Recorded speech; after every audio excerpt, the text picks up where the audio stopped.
Bonjour et bienvenue à mon journal de confinement ici en France et j'ai survécu à la journée numéro 47. Aujourd'hui, c'est encore le week-end, donc du coup on ne parle pas du coronavirus ni des mauvaises nouvelles de l'épidémie au Mexique ni nulle part ailleurs. Je voudrais en revanche vous en parler d'un sujet qui me passionne. Comme vous le savez déjà peut-être, on est en plein mois de Ramadan. Et pendant ce mois-ci, des millions de musulmans sont en train de jeûner. Ce qui veut dire qu'ils ne mangent pas, ils ne boivent pas depuis le lever du soleil et jusqu'au coucher du soleil. Et du coup, aujourd'hui, je voudrais vous expliquer un petit peu ce qui se passe pendant le jeûne au niveau de notre corps. Donc, lorsqu'on jeûne, l'organisme met en place ce qu'on appelle des mécanismes d'adaptation. Et le corps, forcément, il possède des réserves qui vont lui permettre de fournir les nutriments nécessaires aux organes pendant ces périodes-là. Et cela permet en quelque sorte, le jeûne permet en quelque sorte de réactiver ces mécanismes d'adaptation et qui sont forcément le reste de temps quand on ne jeûne pas en veille. Donc du coup, qu'est-ce qui se passe pendant ce cycle-là? C'est très simple.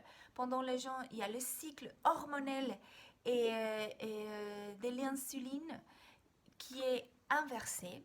Donc qu'est-ce qui veut dire? La production d'insuline diminue ainsi que la glucose qui circule et l'utilisation périphérique des glucoses.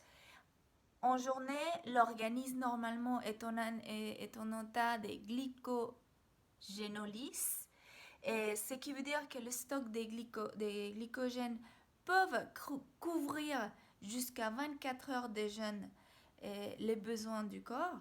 Donc du coup, le jeûne a des effets positifs sur des personnes en bonne santé. Et notamment, bien sûr, il y a plusieurs types de choses qui se passent et des bienfaits qui se passent dans le corps. Parmi eux, c'est la diminution de triglycérides qui circulent dans nos veines. Et le taux de cholestérol sanguin aussi, il a été prouvé que ça diminue. La tension artérielle. Donc du coup, c'est une façon aussi de traiter toutes ces maladies d'hypertension. Et bien évidemment, il y a aussi, c'est aussi un traitement complémentaire, bien évidemment, pour la pancréatite aiguë.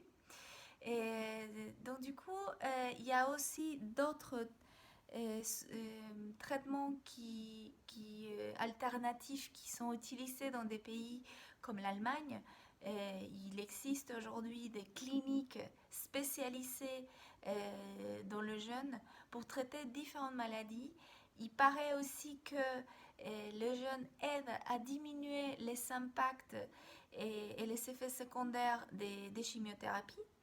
Et il aide aussi bien sûr à la perte de poids. Donc du coup, ce qui est très intéressant, c'est que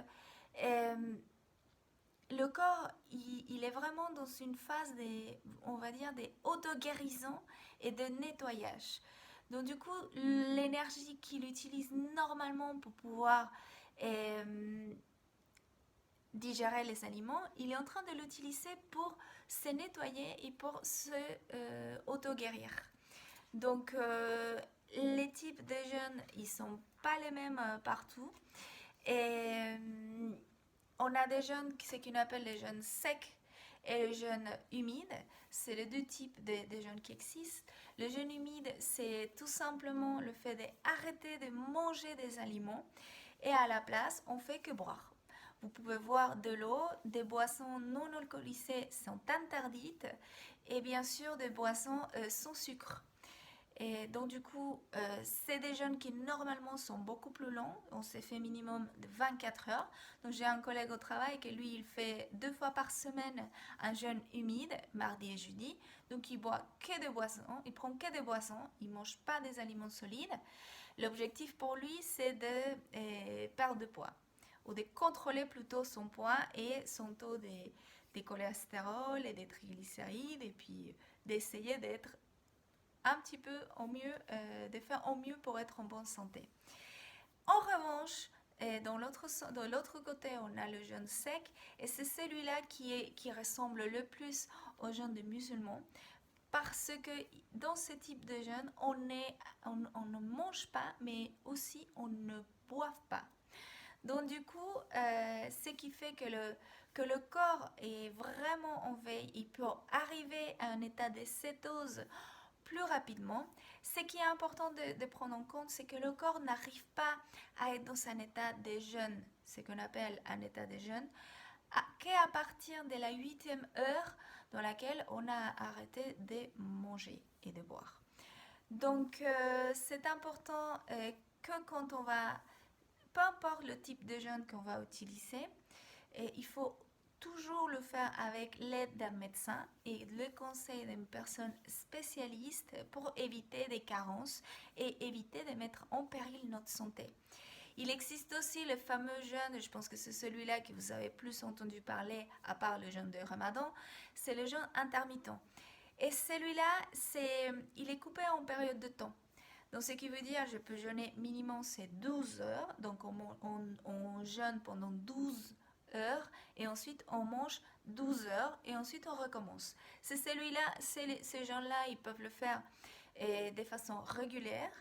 Et on a aussi une combinaison des 16 heures versus 8 heures pour manger, 18 heures, 6 heures, 20 heures, 4 heures. Donc du coup, par exemple, si je voudrais faire un jeûne intermittent des 16-8, j'arrête de manger à 19 heures et je remange que le lendemain à partir des 11 heures. Donc ça veut dire que je saute le petit déjeuner, mais j'arrive parfaitement à manger juste avant le déjeuner. Donc du coup, ce qui est important, c'est que quand on remange pendant un jeûne intermittent, c'est de ne pas manger n'importe quoi et n'importe comment. L'idée, c'est vraiment de pouvoir manger de la nourriture saine, des aliments qui vont vraiment nous apporter des nutriments, qui vont aider au corps à assimiler correctement ces nutriments et qui vont donner toute l'énergie nécessaire pour reprendre le jeûne à partir de 19h le même jour et ensuite créer un cycle positif dans le corps en lui donnant des bons aliments et en combinant aussi le jeûne. Donc du coup, bon, c'est ce modèle-là qui est le plus prisé auprès des gens qui veulent perdre de poids ou qui veulent prendre soin de leur santé, de descendre leur glycémie et puis d'autres types de maladies. Donc du coup, je vous le répète encore une fois, peu importe quel type de jeûne vous voulez choisir et instaurer dans votre quotidien, c'est très important que ce soit toujours avec le conseil et la bienveillance d'une personne experte dans la thématique, votre médecin, votre diététicien, mais toujours avec une personne qualifiée. J'espère que vous avez aimé et puis je vous retrouve demain avec une nouvelle thématique et puis je vous souhaite une bonne journée.